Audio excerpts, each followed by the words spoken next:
This is the Pelicans. Oh, the Pelicans. All right. This is a league that really has been built, I think, on They have wings. You didn't get comments, so you go.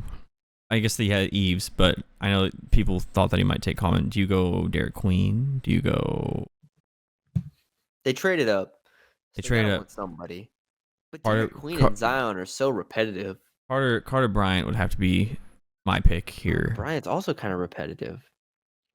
I mean, who else would be? I mean, in terms of upside, like that's who you got left. What if they're high on Sorber?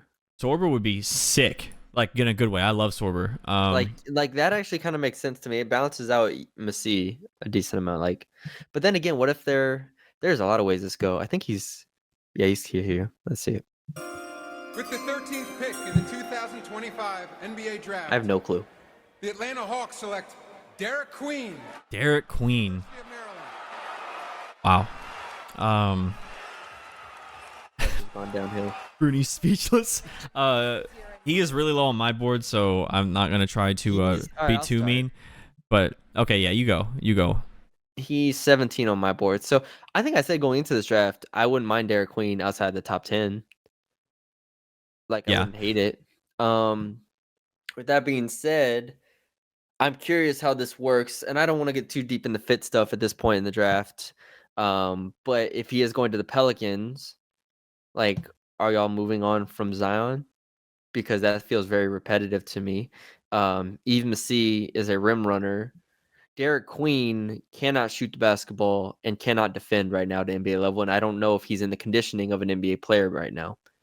So, with that being the case, he has to have the ball in his hands a lot, like he did at Maryland, and he's very good with the ball in his hands. He can put the ball on the floor, get to the basket, occasionally make plays for others. Once he gets downhill, like he can take advantage of matches.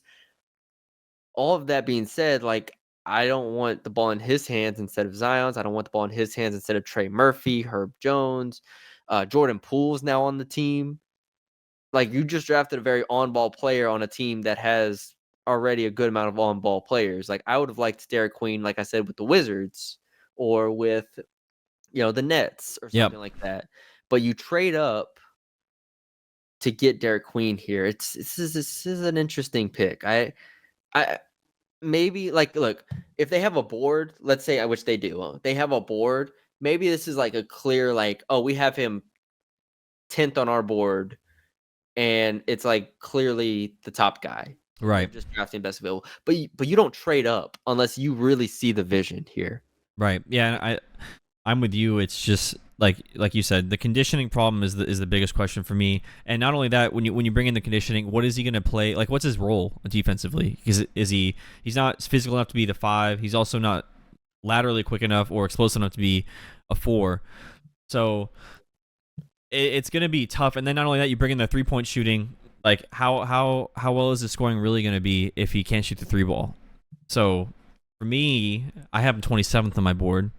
I don't really see it at all in terms of his high upside. I can see him being an okay player if he gets the conditioning in, but like I have Zach, like my comp is Zach Randolph, like which is a really good player, but that doesn't really fit today's NBA. Zach Randolph. My comp is well, I have Boris Diaw as one, which I kind of use on a couple ones. I like Boris Diaw more for Penda than I do for Queen, but Enes Kanter as one. And I say that more so in the role that I think as a guy who has to have the ball in his hands, presumably come off the bench, at least early on. Like Kanter was a great scorer off the bench. Like he created for himself in a lot of ways and could attack different players, but didn't defend well enough, didn't shoot well enough.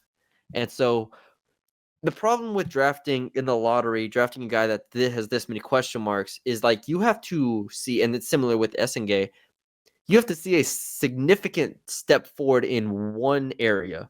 Like he has to either become a very good shooter or become a good defensive player. Like one of these things has to grow in a way that you don't, it doesn't happen overnight. Yeah. So it's a project a little bit more.